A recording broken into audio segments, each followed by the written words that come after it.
Bonjour, 19e siècle, Senancour, que m'importe ce qui peut finir. Même triste, je n'aime que le soir.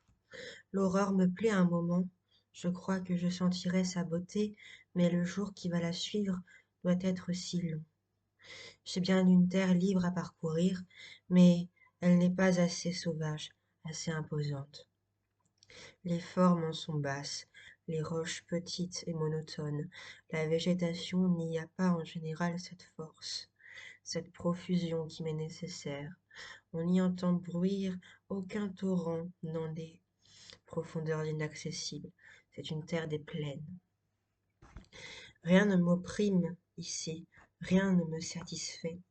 Je crois même que l'ennui augmente, c'est que je ne souffre pas assez.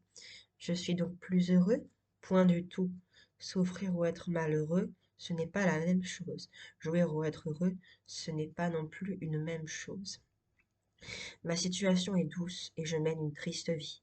Je suis ici, on ne peut mieux, libre, tranquille, bien portant, sans affaires, indifférent sur l'avenir, dont je n'attends rien, et perdant sans peine le passé dont je n'ai pas joui.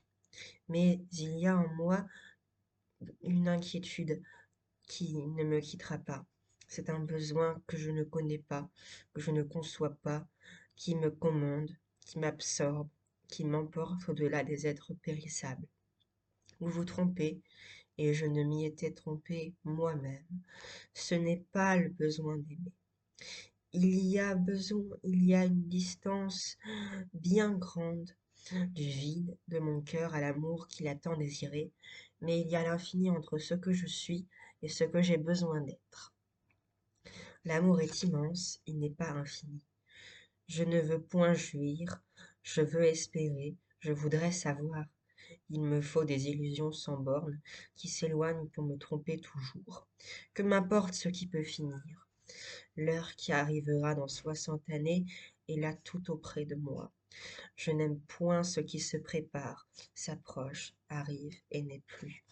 Je veux un bien, un rêve, une espérance, enfin, qui soit toujours devant moi, au-delà de moi, plus grande que mon attente elle-même, plus grande que tout ce qui se passe.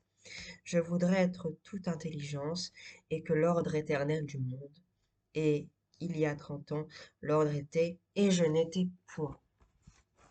Accident éphémère et inutile, je n'existais pas. Je n'existerais pas. Je trouve avec étonnement mon idée plus vaste que mon être.